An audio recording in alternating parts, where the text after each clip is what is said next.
É muito surpreendente quando nós observamos o diligente trabalho da espiritualidade em nos oferecer as condições para o nosso despertamento espiritual. Sim, desde o princípio da história da humanidade, o plano espiritual se movimenta no sentido de oferecer aos homens a compreensão da imortalidade da alma, da existência de um Criador, de um fenômeno efetivo de vínculo nosso com este Senhor e a grande majestade da vida diante da lei de causa e efeito. É muito curioso nós observarmos como tudo se organizou dentro da história do planeta Terra. Uma consulta aos nossos livros de história vão nos contar que todos os povos antigos possuíam religião. Elas eram distintas, possuíam artigos diferentes, liturgias não sempre próximas, havia conceitos que não fossem exatamente iguais na maneira de adorar ao Senhor de todas as coisas, mas em que pese os povos antigos todos, sem exceção, terem as suas religiões e elas serem distintas entre si, havia 4 pontos fundamentais que eram semelhantes em todas as doutrinas antigas.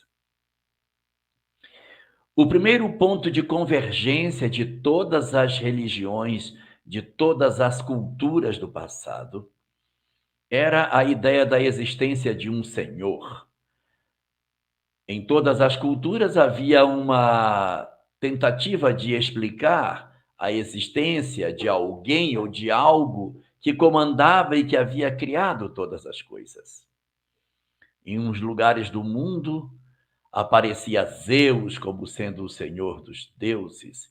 Em outros lugares do universo, nós possuíamos Odin. Em outros lugares do planeta, na Escandinávia, entre os vikings, Odin era o senhor de todas as coisas. Quando vínhamos para os nossos indígenas no Brasil, Tupã. Quando andávamos pela Fenícia, o deus era Baal. Caminhando por entre as terras de Israel, o Deus de Israel, Javé, Yavé, como queira chamá-lo. Mas o que nós vamos perceber é que em cada lugar do mundo havia sempre a informação de que existe alguém ou algo.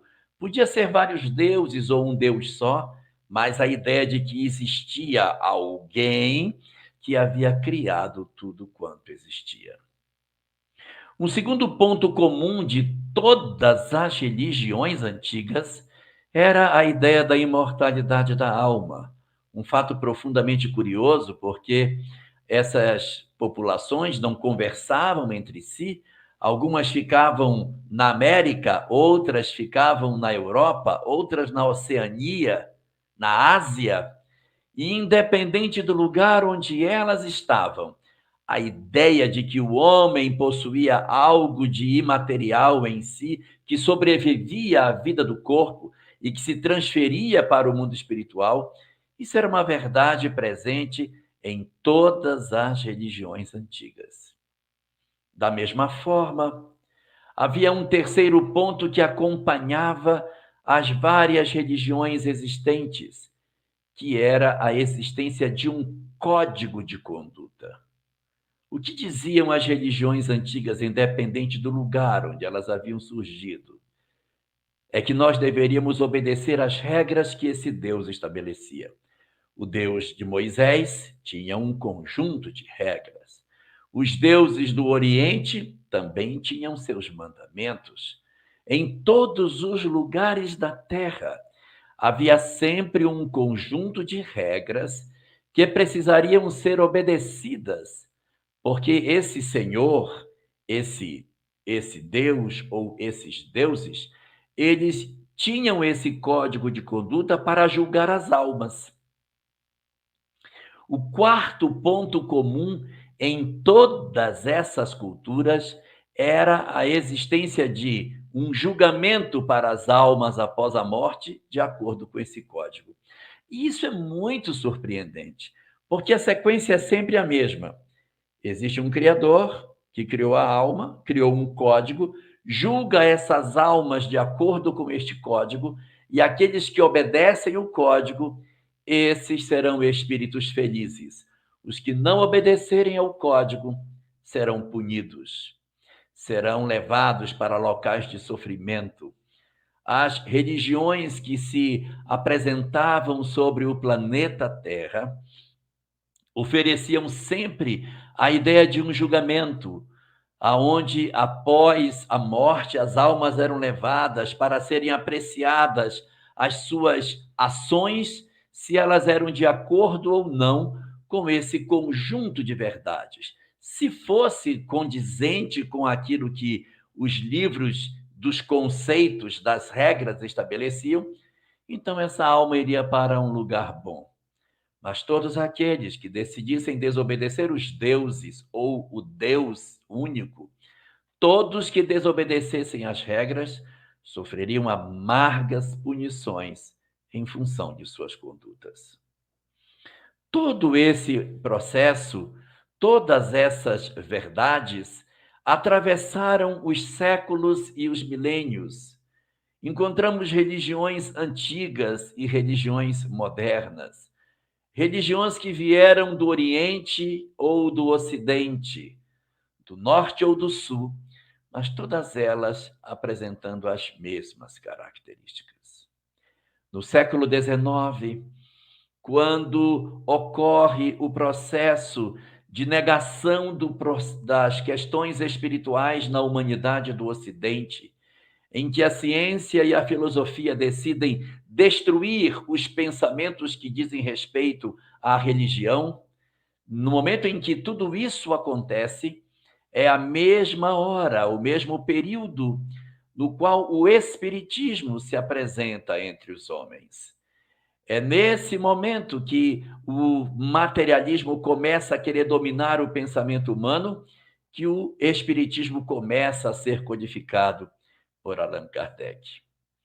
Na hora que Allan Kardec começa a estabelecer, a modelar o livro que vai trazer a base fundamental da doutrina espírita, ele recebe, na verdade, um conjunto enorme de perguntas e de respostas.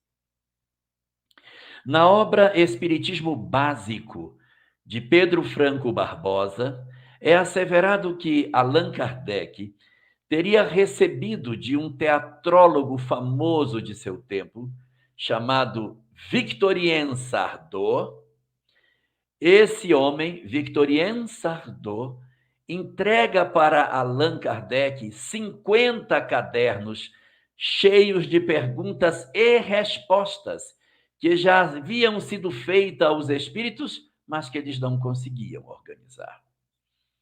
Então, Allan Kardec recebe esse conjunto de questões, esse banco de cadernos, e vai tentar organizar as perguntas e respostas, voltando aos grupos, fazendo as perguntas de novo, reunindo aquelas que pareciam semelhantes. Eu fico, às vezes, imaginando como deve ter sido isso. Ele deve ter, se fosse eu cortaria os 50 cadernos e ficaria no chão do apartamento juntando. Essas são daqui, essas são dali, essas são do começo. Porque as perguntas eram de diversos assuntos, em diferentes pontos distintos. Não havia nem como organizar essas perguntas. O primeiro trabalho de Allan Kardec é organizar esse material caoticamente recebido, voltar aos grupos mediúnicos, reperguntar as questões para ver se as respostas batiam, verificar se existe identidade entre as respostas obtidas em grupos distintos, depois conseguir fazer uma ordem lógica para que as pessoas pudessem encontrar o material que queriam. Será que está no começo? Será que está no fim? Qual seria a ordem que essas perguntas teriam? Como seria a organização desse material?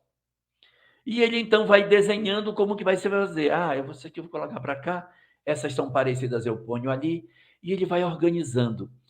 E, surpreendentemente, o Livro dos Espíritos, que seria a obra basilar da doutrina espírita, também vai ter 4 partes, tal como todas as religiões antigas do mundo. As religiões antigas possuíam 4 pilares fundamentais: a ideia de um Criador, a ideia da alma, um código de conduta e um julgamento após a morte. Quando Allan Kardec constrói o Livro dos Espíritos, a obra também tem 4 partes. A primeira dessas partes se chama Deus e a Criação, exatamente alinhada com o pilar fundamental das várias religiões, a existência de um Deus. Depois nós vamos encontrar um segundo pilar nas religiões, a ideia da imortalidade da alma e do Livro dos Espíritos. A segunda parte se chama da vida espiritual, aonde tudo sobre o espírito está contido. O que são os espíritos, como vivem, reencarnam, não reencarnam, vida do mundo espiritual. Tudo que diz respeito à imortalidade da alma está contida na segunda parte de O Livro dos Espíritos. As religiões antigas traziam seus códigos de conduta, suas referências, suas maneiras como apresentavam a conduta dos homens para que eles agradassem aos deuses. E quando nós vamos olhar o Livro dos Espíritos, a terceira parte da obra também possui algo semelhante. A terceira parte de O Livro dos Espíritos se chama As Leis Morais. O que são as leis morais? São exatamente os códigos de conduta que agradaria ao Senhor, o desenho de como é a sua vontade e como quer que os homens vivam. Isso são as leis morais. As leis morais são as regras de conduta do homem, para que ele obedeça aos ditames daquilo que Deus deseja, apontando para os homens como eles devem viver, para que possam ser agradáveis a Deus. Dado que existe a reencarnação, a lei de causa e efeito, a imortalidade da alma e tantos outros princípios espíritas, como devem viver os homens? Aí está contida a terceira parte de O Livro dos Espíritos. Faltava ainda uma parte. A última das partes das religiões antigas falava de um julgamento, usava geralmente balanças para selecionarem as almas dos bons dos maus, para levar os bons para lugares felizes e condenar a alma dos maus, dos desobedientes à regra de conduta, a locais de sofrimentos, de profunda dor, que estavam presentes de maneira distintas nas várias religiões, mas que todos convergiam para uma situação de felicidade aos que obedeciam a Deus e de dor para os que desobedeceriam a Ele. Então, nós vamos observar que Allan Kardec também colocaria no Livro dos Espíritos uma quarta parte. E aqui temos uma questão profundamente surpreendente. Enquanto a quarta parte das religiões falaria de um julgamento para a condenação dos maus e a ventura dos bons, a quarta parte de O Livro dos Espíritos, que fala da consequência com relação à aplicação dessa lei, o que acontece com os homens diante da lei, como que se comportam aqueles que obedecem e desobedecem essa lei, ele dá um nome para essa parte de maneira profundamente diferente. O nome da parte é Das Esperanças e das Consolações. Onde está o sofrimento? Onde está a dor? Onde está a condenação do julgamento se o que é apresentado são as esperanças e as consolações? Porque para os bons, a consolação, para os maus, as esperanças, mas nunca a condenação. Consolações e esperanças são os destinos dos espíritos, porque nenhum de nós estaria consagrado para o processo de sofrimento eterno. O codificador, portanto, ao rotular a última parte de O Livro dos Espíritos, já coloca na estrutura do pensamento que ele apresentará nas perguntas que irão ser tratadas o perfil característico da doutrina espírita. Como que a doutrina espírita se autoconceitua? Ela se diz ser um consolador prometido. É a própria doutrina espírita que se diz: eu sou o consolador prometido. Por esse motivo, Allan Kardec, desde o Livro dos Espíritos, não foi preciso construir toda a codificação para entender que a doutrina espírita era uma doutrina de profundas consolações. Porque ao apresentar aos homens a consequência de seus atos dentro da lei de causa e efeito, não há condenação para os maus. Não se apresentam castigos para os equivocados. Oferece-se apenas duas palavras: esperanças e consolações. Para todos aqueles que, de certa maneira, na terra, passaram por sofrimentos e dores, por angústias decorrentes do sofrimento que a natureza humana nos impõe pela encarnação no planeta Terra, para esses, as consolações do mundo espiritual.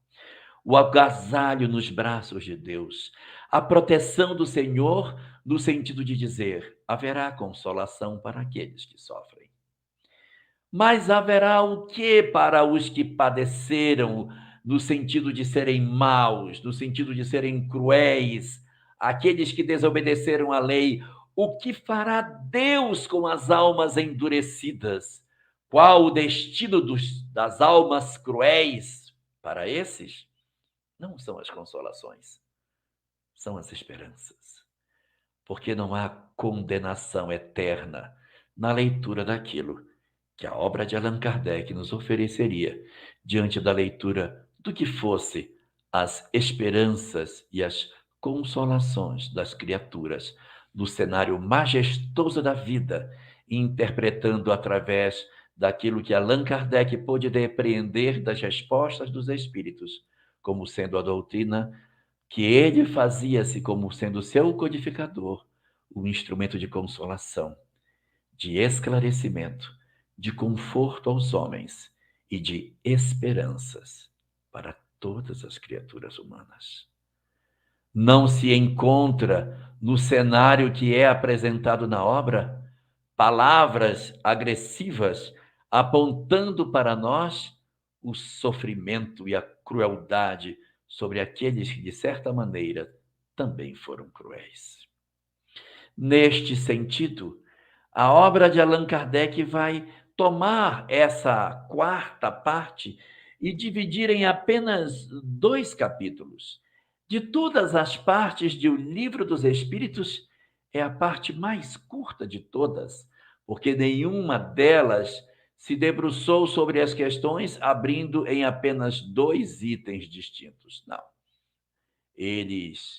Kardec, quando tratou a questão no Livro dos Espíritos, tratava desdobrando em vários capítulos, em 12, como a terceira parte, em 10, como na segunda parte.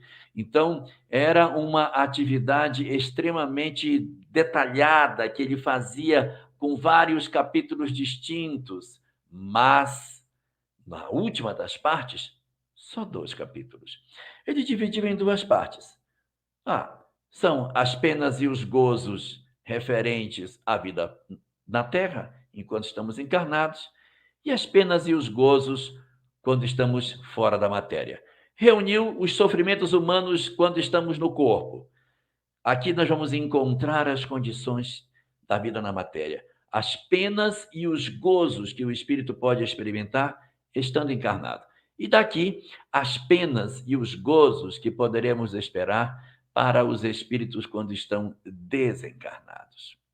E ali começou a abrir as esperanças e as consolações para a vida na Terra.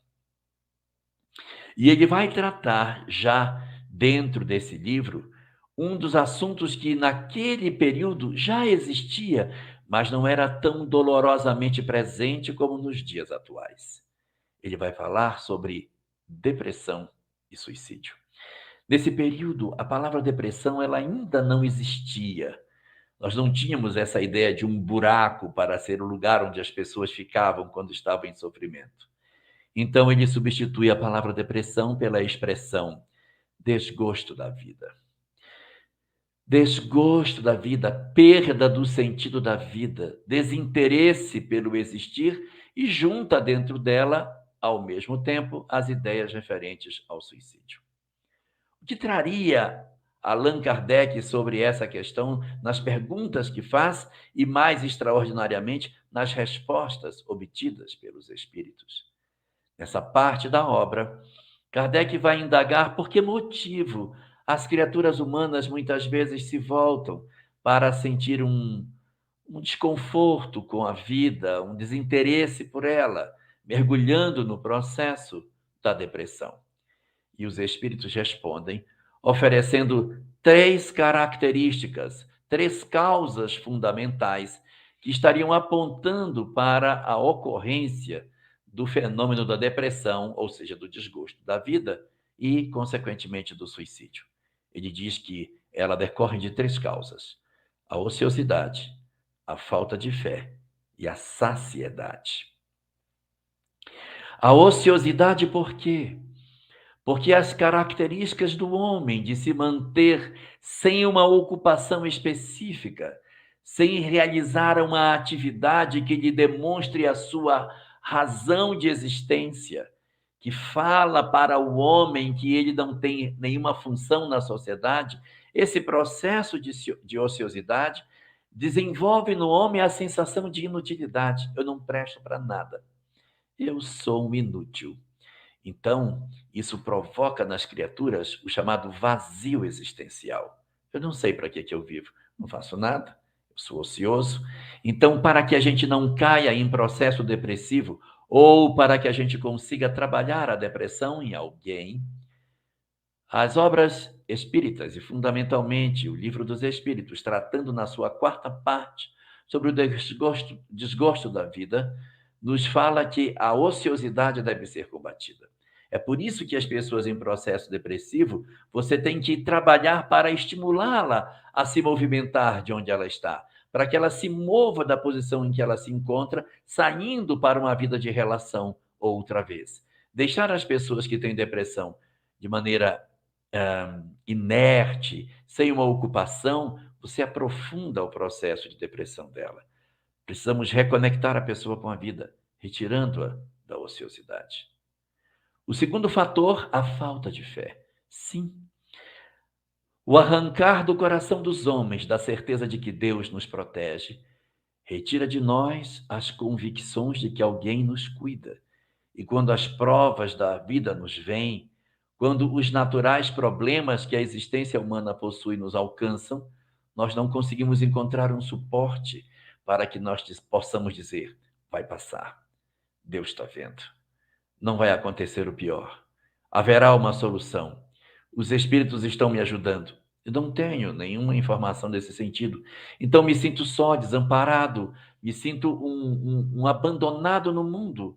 Então as condições que a gente vive quando a fé se afasta de nós, nos empurra muitas vezes para o processo da depressão. E o terceiro dos fatores é a saciedade. Eu estou tão atendido nas minhas necessidades que eu nem sinto falta de nada, nem tenho necessidade de lutar. Tudo vem na minha mão. Eu tenho tudo o que eu preciso. E como eu tenho tudo o que eu preciso, a vida se torna um tédio, porque eu não preciso lutar por nada para ter aquilo que a vida me dá.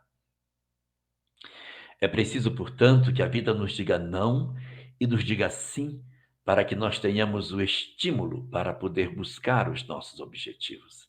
A saciedade pode conduzir a um processo de desinteresse pela vida também. Razão pela qual, muitas vezes, em algumas famílias, o excesso de cuidados e de entrega para os filhos, sem que nunca seja lhe dito não, pode conduzir os indivíduos a uma sensação de vazio existencial, por conta dessa nossa dificuldade de nos entregarmos à busca de transformação das nossas vidas. Quando eu estou saciado em mim, eu estou com todas as imperfeições morais dentro de mim. Não estou trabalhando nada para me transformar. Então, a saciedade indica nitidamente a questão de que eu não estou sabendo quem eu sou, não estou lutando pela minha melhoria, pela minha transformação, pela busca de uma mudança minha, ou seja, não estou me amando. A falta de fé é a falta do amor a Deus. E a ociosidade é a incapacidade de perceber que os outros padecem. É a perda da compreensão da necessidade do amor a Deus. E mais uma vez, Jesus tinha razão quando dizia que, ao amar a Deus, amar ao próximo e amar a si mesmo, nós encontramos a condição para a vida eterna. Ociosidade é esquecer o próximo. Falta de fé é esquecer de Deus. Considerar-se satisfeito sem lutar é esquecer de nós próprios na nossa busca interior. E é assim, dentro dessa perspectiva, que este capítulo vai se desdobrar sobre as chamadas decepções, as ingratidões, as afeições destruídas, aquelas pessoas que você apostou que elas não lhe dariam o que elas deram e elas traíram você, decepcionaram, jogaram você no amargor. Como entender tudo isso? Como reagir a tudo isso? E os espíritos, numa síntese, dizem: lastimai por eles, porque é muito melhor ser a vítima do que ser o algoz. Coitados de todos de nós que decidimos fazer o mal, que decidimos nos valer daquilo que a gente tem para realizar o mal. Segundo Jesus, no livro Contos desta e d'Outra Vida, no capítulo 23, intitulado Eles Vivem, a parte final desse capítulo, Jesus falando sobre a punição para os maus é viver. Sim. Simplesmente viver, porque você não precisa se vingar daqueles que lhe foram ingratos, daqueles que lhes feriram, porque não precisamos levantar o braço da justiça, porque a lei tem seus próprios instrumentos. Lastimai por eles, porque, segundo Jesus, o remorso possui fel suficiente para amargar uma existência inteira. Então, não nos precipitemos de querer vingança das coisas, porque é melhor ser a vítima do que o algoz, porque aqueles que se acumpliciam com o mal encontrarão consequências muito amargas para aquilo que fazem, sem a necessidade que nós nos voltemos contra eles para fazermos um trabalho de punição pelo mal que eles tenham realizado. Dentro deste mesmo cenário, derramando consolações e bênçãos, uma vez que Allan Kardec já teria perguntado sobre a questão da depressão, do suicídio, das decepções, da ingratidão, ele avança em cima das uniões antipáticas. E aqui, surpreendentemente, na questão 940, Allan Kardec questiona aos espíritos como que deveríamos nós nos comportar quando vivemos relações antipáticas, difíceis, em que nós temos dificuldade de conviver? E os espíritos dizem: as uniões são antipáticas não é por culpa de Deus, mas é por culpa de vós mesmos, que condenais as pessoas a conviver com aqueles que eles não amam. Então, ele até comenta que as nossas relações antipáticas são muitas vezes movidas por interesses pessoais e que depois nós nos amargamos em cima das decisões que tomamos. E aí sugere que nós façamos uma reflexão profunda sobre o objetivo das nossas relações com os homens, para evitar que nós cometamos graves delitos dentro desse aspecto.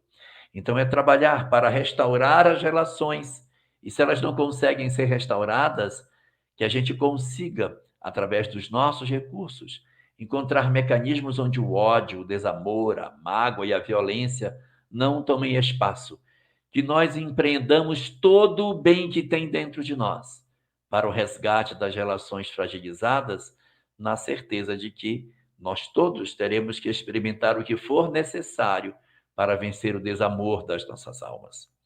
Quando nós estamos marcados pelo desamor, é muito provável que os nossos corações se sintam atacados, feridos pelas relações que são difíceis. Mas é muito importante lembrarmos que nós temos todos que trabalhar as nossas emoções pelo futuro e pela felicidade de todos nós e daqueles conosco que convivem. Então, o resultado das relações que são tidas como antipáticas vai conduzir no futuro a harmonia entre os seres. Então, de que adianta eu ter ódio se amanhã eu vou ter que me reencontrar? Se nós entendermos que as pessoas que nós temos ódio hoje, nós só iremos nos resolver quando esse ódio passar, nós abreviamos os nossos caminhos. Porque se é nítido que não tem como ser feliz sem amar, nós precisamos nos reconciliar para não alongar ainda mais os nossos processos de sofrimento. Os espíritos, portanto, deixam informações preciosíssimas sobre essa transitoriedade das nossas existências e avançam para o último dos pontos dolorosos desse capítulo, quando fala do drama inigualável da perda dos entes queridos. Então, são os dramas que a vida humana possui. É o desgosto, é o suicídio, é a ingratidão, são as decepções, são as uniões antipáticas, é a perda dos entes queridos, como sendo mais um dos capítulos dolorosos que nós teríamos. A perda dos entes queridos está marcada exatamente como sendo um dos pontos mais nevrálgicos do agasalhar das dores nos corações humanos. E nessas questões que Allan Kardec trata com os espíritos, são apontadas a necessidade de nós acerenarmos os nossos sentimentos, ainda que tenhamos saudade, porque os nossos entes queridos sentem as nossas angústias. E se nós desesperarmos-nos, nos revoltarmos contra Deus, pelos fios invisíveis do amor que nos vincula, eles também sentirão as nossas emoções desequilibradas e isso não lhes fará bem, convocando as criaturas humanas a um processo de consolação a partir da certeza da imortalidade. Esse temor da morte que nós temos, essa angústia que nós possuímos de ter a ideia de que o ente querido partiu e não volta mais, esse temor da morte, abordado por Allan Kardec também nessa parte da obra, está relacionado com o nosso gosto pela materialidade da vida. Como nós focamos as nossas vidas em aspectos muito materiais, é difícil para nós termos a condição de serenamente passarmos para o mundo espiritual. Nós temos muito a tendência de ficarmos fixados nas questões da vida física e pavor da morte, apesar de já termos passado por isso tantas vezes. Nós somos almas tão materializadas que o processo de esquecimento do passado nos alcança de maneira tão efetiva que, quando retornamos ao mundo espiritual, temos a sensação de ser essa a primeira vez, em função dos bloqueios espirituais que nós mantemos e que nos impede de perceber que a vida continua para sempre. Mas é dentro deste capítulo que nós iremos encontrar uma das respostas mais belas que nós temos em O Livro dos Espíritos. É a questão 922 de O Livro dos Espíritos. Nela, Allan Kardec pergunta aos espíritos se existe alguma soma de ações que se pode tomar para dar ao homem, ainda que esteja num mundo de provas e expiações, ainda marcado por uma série de contingências da nossa própria evolução, se existe alguma forma de nós conseguirmos, de certa maneira, saborear os sentimentos daquilo que podemos dizer que seja a felicidade ainda na vida da Terra. E os espíritos dizem: existe. Do ponto de vista material, essa felicidade significa a posse do necessário. Ter aquilo que eu preciso. Não ter menos do que precisa, mas também não ter em excesso para não ser motivo de avareza, motivo de egoísmo. Ter a posse do necessário para que não nos falte aquilo que a gente precisa para viver. E do ponto de vista moral, duas coisas: a consciência tranquila e a fé no futuro. 3 pontos de novo: posse do necessário, consciência tranquila e a fé no futuro. A posse do necessário tem a ver com o tratar das nossas imperfeições morais, com a luta pela minha transformação, pela tentativa de que eu consiga vencer os dramas que eu trago dentro de mim. A posse do necessário, portanto, pode ser conectada com o desejo de melhorar a mim mesmo, a busca de eu amar a mim próprio na senda do progresso. Então, a posse do necessário e o desembaraçar-se do egoísmo e do orgulho é descobrir o que eu sou um espírito imortal e, portanto, desenvolver assim o amor a mim mesmo. A consciência tranquila é não ter feito nada a meu próximo, é o amor ao próximo. E a fé no futuro é o amor a Deus. Vemos no capítulo, portanto, que ele começa com as discussões de amar a Deus, amar ao próximo e amar a si mesmo, nas discussões sobre a ociosidade, a falta de fé e a saciedade. E terminamos novamente trançando a posse do necessário, a consciência tranquila e a fé no futuro. A consciência tranquila em oposição à ociosidade, a falta de fé e a fé no futuro, e a posse do necessário com o sentimento de saciedade. As questões se entrelaçam, mostrando o todo uno que esses conteúdos apresentam, oferecendo para quem os lê a compreensão do propósito superior e consolador daquilo que o Espiritismo nos apresenta. Após abrirmos essa porta em que olhamos as dores do mundo, nós abrimos a segunda e última porta desse capítulo, aonde são apresentadas as 9 partes que discutem o segundo dos capítulos apresentados nessa obra.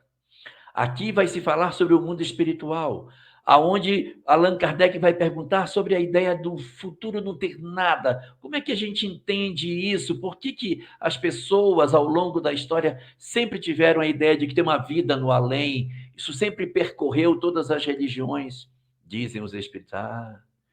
Porque isso é uma ideia inata para o próprio homem. O próprio homem já tem isso dentro dele, embora seja meio confuso, mas ele tem a ideia de que existe uma vida após a morte. Isso acompanha o homem desde o começo.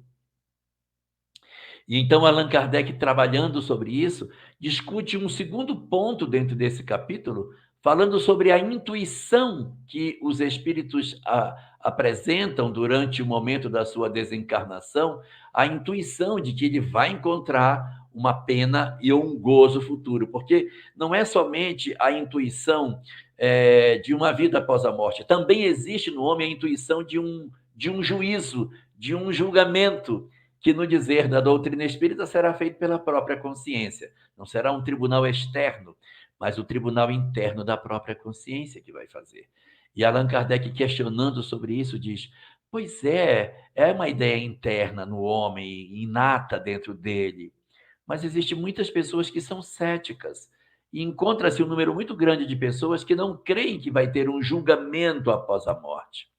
E os espíritos dizem: é verdade.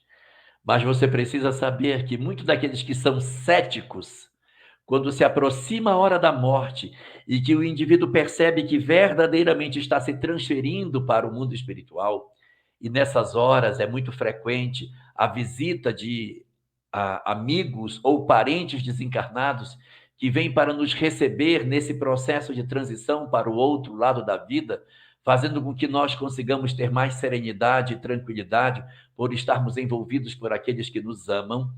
Quando esses momentos finais se aproximam, muitos daqueles que são céticos revêem seus conceitos, porque se percebem nitidamente diante da imortalidade, sendo recepcionado por aqueles que lhes antecederam, às vezes os conheceram ou não, mas que vem nos receber na porta do túmulo para o trabalho de adequação à nova realidade que nós iremos atravessar.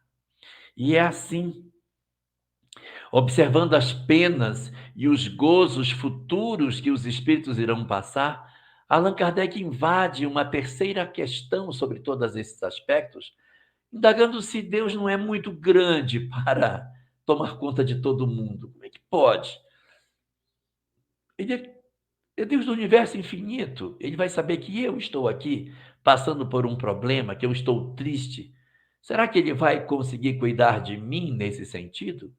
Como que isso vai ser feito? E os espíritos dizem: Deus criou as suas leis. E as suas leis agem promovendo o cumprimento de sua vontade sobre os homens. Além do que, conforme a questão 76 de O Livro dos Espíritos, os espíritos são os seres inteligentes que habitam o universo e que exercem a vontade de Deus. Então, os espíritos se juntam nessa grande tarefa de exercer, junto com as leis de Deus, a vontade do Criador. E a partir desse mecanismo, as leis e os espíritos navegando por dentro dessas leis vão facilitando para que aquilo que seja a vontade do Criador se cumpra. Observe, não há nenhuma palavra de condenação. Não há nenhuma palavra relacionada com o degredo dos espíritos de um processo de sofrimento, de dor, de expulsão. Até mesmo os fenômenos da chamada migração planetária, que nós gostamos de chamar de exílio, os espíritos chamam de migração coletiva, não chama de exílio. Não é punição, é o natural processo de evolução que os espíritos passam. Nós é que temos esse ranço de dizer que foram expulsos, foram degradados, foram banidos. Não, eles foram migrados. Pode pegar a Gênese, é migração coletiva. Não existe essa fala pesada de expulsão, porque a doutrina ela é consoladora.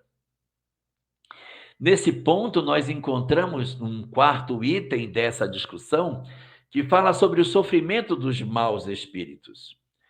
Aí Allan Kardec pergunta, uma pergunta muito inteligente, a questão 976 do Livro dos Espíritos.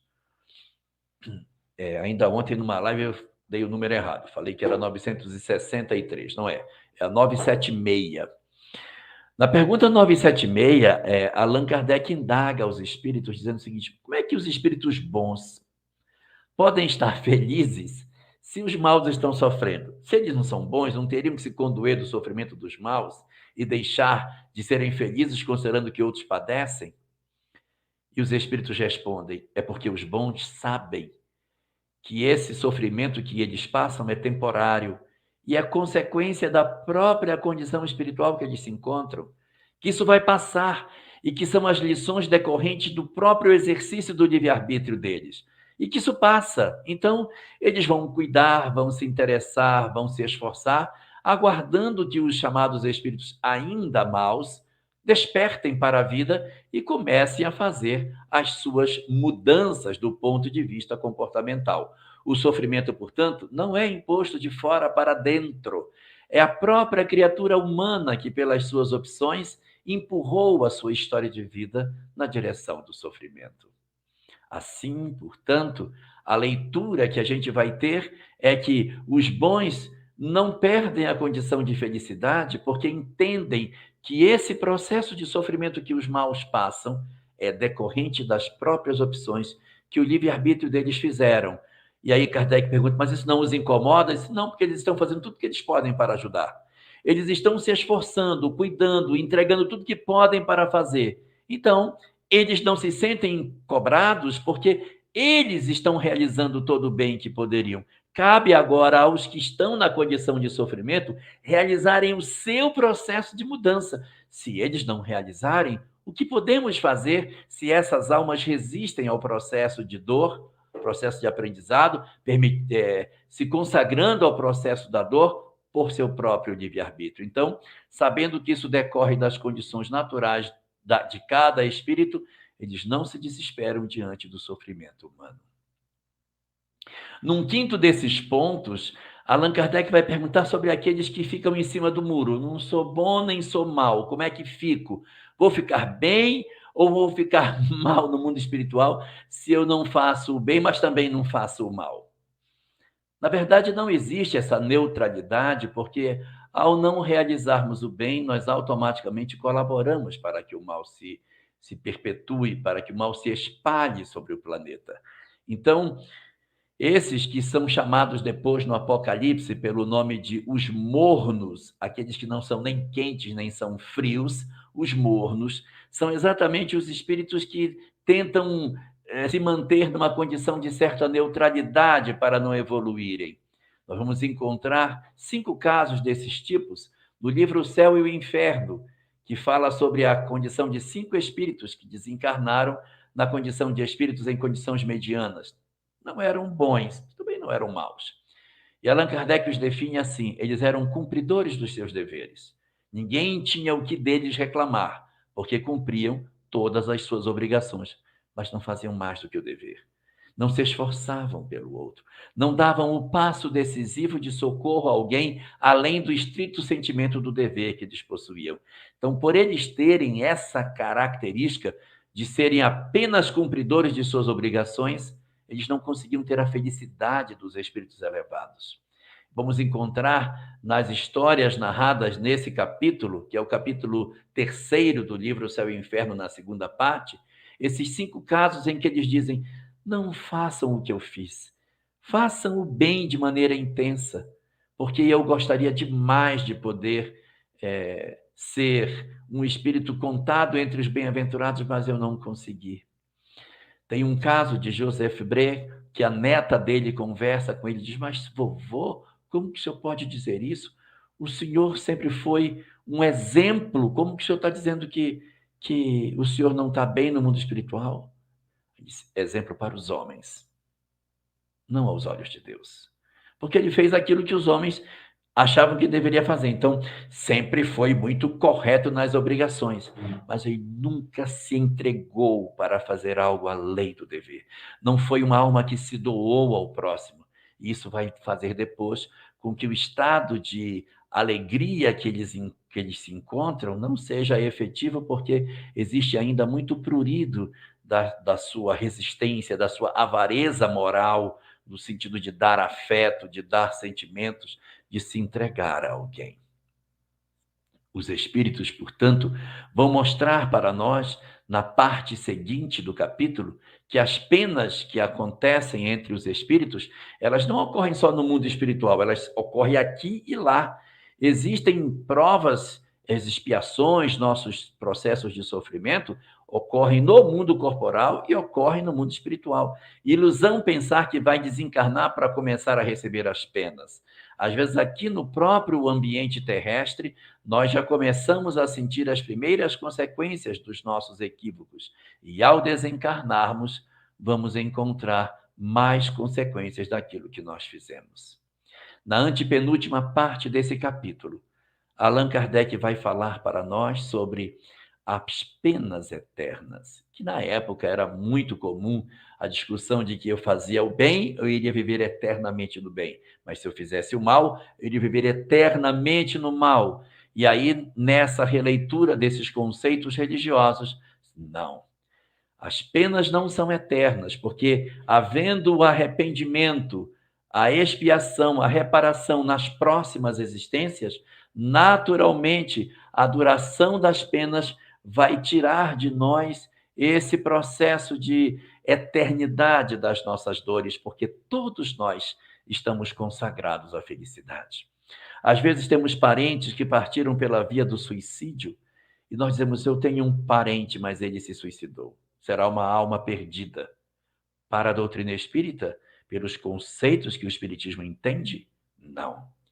Ele pode até demorar para retomar a caminhada, mas os nossos amores que tiveram esse equívoco, após os períodos de reflexão e das consequências do ato impensado, esses espíritos lá na frente retomam seus processos de reconstrução e seguem na caminhada evolutiva na direção da senda do progresso, mostrando para nós que, apesar das dores que decorrem, sim, do processo do suicídio, nós somos espíritos capazes de refazermos as nossas histórias de vida.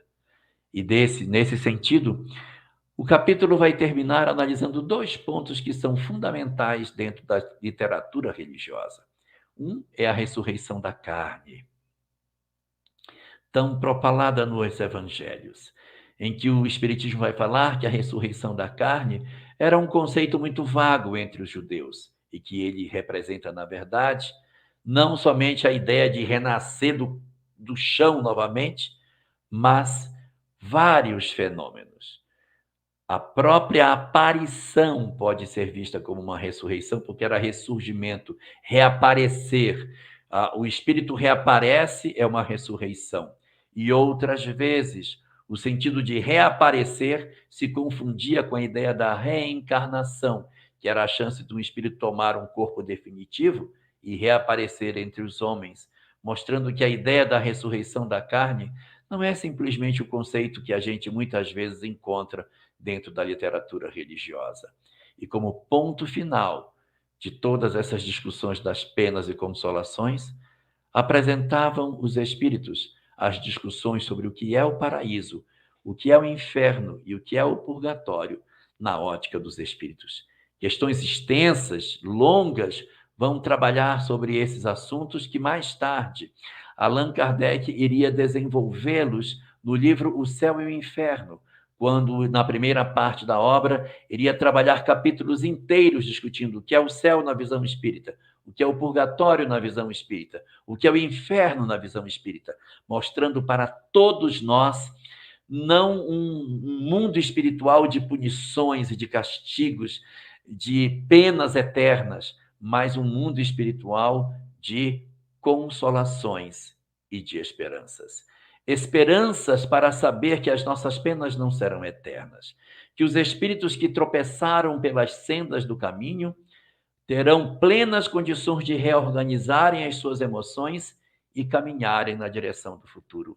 E as consolações para saber que a morte não existe, que os nossos entes queridos vivem, que aqueles que partiram antes de nós e que rasgaram os nossos corações de saudade vivem e nos aguardam para o reencontro feliz. Consolações de saber que as dores no mundo tiveram um sentido para o meu crescimento espiritual. Aqueles que aceitaram com renúncia e em silêncio as provações que a vida lhes impôs, aqueles que, de certa maneira, enfrentaram a calúnia, a humilhação, o desrespeito, a ingratidão, e que humilharam seus corações sem revolta, sem ódios, mas que se transformaram aceitando as provações que a vida lhes impunha, terão no futuro as consolações devidas. Então, esperanças e consolações, para que a gente não tenha dúvida do traço indelével de consolação que o Espiritismo apresenta. Nenhuma palavra de punição condenatória, nenhum instrumento externo para cauterizar o coração dos homens que se equivocaram, mas a própria lei de Deus, a própria consciência do homem, ditando suas penas e seus gozos, que não serão nunca eternos em termos de punição, sim de gozos, para oferecer aos espíritos a condição de caminharem progressivamente na direção do progresso.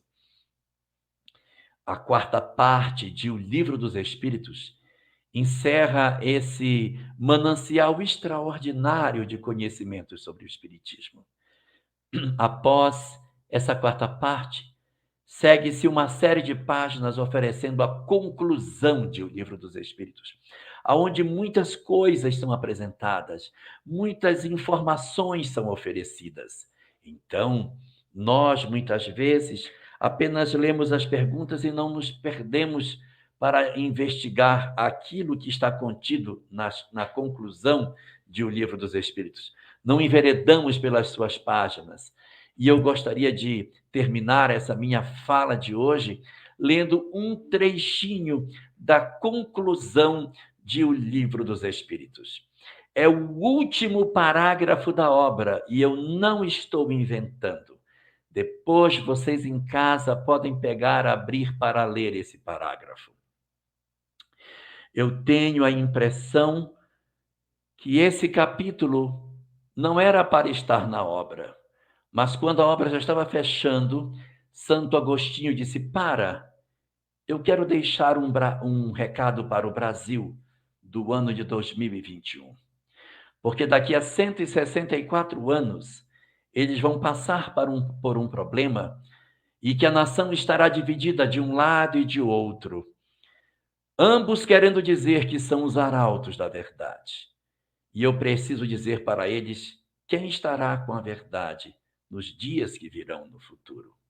E assim, Santo Agostinho, para dizer para nós que hoje vivemos um processo de polarização política terrível no Brasil, ambos se dizendo representantes da vontade de Deus, representantes dos bons espíritos, quero dizer, não eu, mas o que Santo Agostinho deixou para nós como reflexão final para a nossa noite de hoje.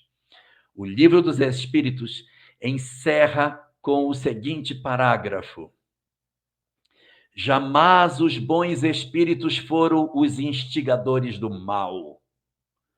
Jamais os bons espíritos foram os instigadores do mal. Jamais aconselharam ou legitimaram o assassínio em qualquer idade e a violência, seja verbal ou seja física. Jamais estimularam o ódio entre os partidos. Eu vou ler de novo. Jamais estimularam o ódio entre os partidos. Se alguém odeia alguém, não está a serviço dos bons espíritos. Jamais estimularam os ódios dos partidos, nem a sede de riquezas, nem a sede de honras, nem a avidez dos bens da terra. Os que são bons, os que são humanitários, os que são benevolentes para com todos, ou seja, os que não entram nas redes sociais para agredir quem quer que seja. Os que são bons, os que são humanitários, os que são benevolentes para com todos, esses são os seus prediletos e os prediletos de Jesus, porque seguem a estrada que este lhes indicou para chegarem até ele. E com essas palavras, o Livro dos Espíritos encerra a sua fala e estava consagrada a doutrina que trouxe para nós esperanças e consolações. Vamos fazer a nossa prece? Vamos orar?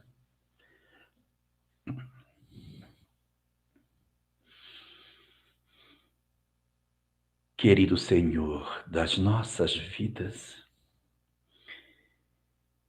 que ofereceste às nossas almas o dom sublime do renascimento nessas terras brasileiras, para que aqui pudéssemos recolher o benefício extraordinário da mensagem espírita, da comunhão entre os povos e da majestosa oportunidade de reencontro com a mensagem de Jesus, de modo a cicatrizar no fundo das nossas almas as feridas que trazíamos abertas há tanto tempo.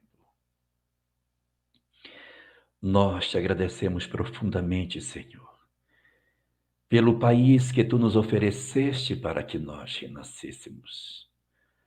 A honra que tu nos concedeste de sermos contados entre aqueles que conhecem a história espiritual dessa terra e que têm compreensão sobre as mobilizações espirituais que tu fazes há séculos para construir neste lugar o espaço ideal para socorrer as criaturas que padecem. É por termos consciência do teu esforço divino em construir nestas plagas a terra do Evangelho de teu Filho Jesus, que nós a Ti endereçamos os nossos corações em prece, para Te suplicar, Senhor, que Tu mobilizes os Teus espíritos benfazejos, que Tu mobilizes as equipes espirituais que cuidam do nosso Brasil, para que estendam as suas redes de paz, marcadas por fios luminosos que cobrem a nação como um todo, de norte a sul e de leste a oeste, para que a harmonia e a paz se faça sentida em todos os espaços dessa nação. Enche os corações de todos nós, brasileiros, do sentimento da fraternidade legítima, retirando dos nossos corações toda a possibilidade de observarmos-nos com estranheza, com diferença e com desamor, mas dissolvendo toda a animosidade dentro do dúlcimo bálsamo das tuas bênçãos infinitas. Senhor, que a tua misericórdia se derrame mais uma vez sobre essa terra. Que o teu amor infinito visite todos os estados desta federação. Que tu possas, através do número incontáveis dos teus servidores, promover nesta noite o momento de profunda paz e de harmonia entre todos os homens. Que nas cidades menores deste país, que nos lares de toda a nação, os teus espíritos de amor possam derramar hoje as tuas bênçãos, silenciando os pruridos do ódio, da violência e do desamor. Te rogamos, Senhor, por todos os lares, mas principalmente pelos lares daqueles que hoje têm a responsabilidade direta dos destinos da nação. Senhor, abençoa todos os homens de mando sobre esta terra, todos aqueles que possuem sobre a sua responsabilidade algum poder para decidir sobre os destinos deste país. Que o melhor dos nossos corações e que o melhor dos nossos fluidos possa ser endereçado a todas essas criaturas, para que despertem diante da compreensão espiritual que precisam viver na Terra, nesta existência. Que as nossas discussões desta noite sobre as consequências da lei de causa e efeito sobre cada um de nós, sobre as nossas experiências no além-morte, sobre as nossas experiências vividas do mundo espiritual, das nossas dores em função dos nossos equívocos e das nossas alegrias em função dos nossos acertos, que elas possam penetrar profundamente o coração das criaturas que hoje, encarnadas sobre a terra, têm o destino de poder mudar a história de milhões de brasileiros. Que todos eles possam ser envolvidos pelo teu amor fecundo. E que nós, envolvidos pela paz que tu derramas sobre todos nós indistintamente, nós também possamos desarmar os nossos corações, silenciar as nossas almas diante dos sentimentos antagônicos e nos agasalharmos debaixo das bênçãos do Evangelho bendito e reconhecermos que somente o amor possui as lições que tanto precisamos para alcançar a felicidade. Que a luz infinita que tu tens derramado por sobre toda a humanidade possa continuar a brilhar sobre o Brasil, oferecendo a nós a certeza de que as nossas vidas se encontram sob as tuas bênçãos e sob a tua proteção. E é assim, Senhor, na certeza de que tu és o Senhor de todas as coisas, de que somos espíritos imortais a caminho da perfeição e que as experiências da terra são simples momentos para que aprendamos a viver e amar, nós depositamos diante de Ti os nossos pedidos e oferecemos os nossos corações para a semeadura do amor e da paz no país em que vivemos. Oferecemos-nos assim, Senhor, para sermos os lidadores da Tua causa no processo de sensibilizar e auxiliar a construção do mundo novo. Utiliza-te de nós, Senhor. Vale-te de nós, se nós pudermos ser úteis para inaugurar sobre o país uma nova fase da sua história. Que o amor infinito dos céus mais elevados possam se derramar sobre o país nesta noite, nos dando um momento de muita paz e nos dias que se aproximam, serenidade e harmonia, lucidez e equilíbrio para os destinos do país.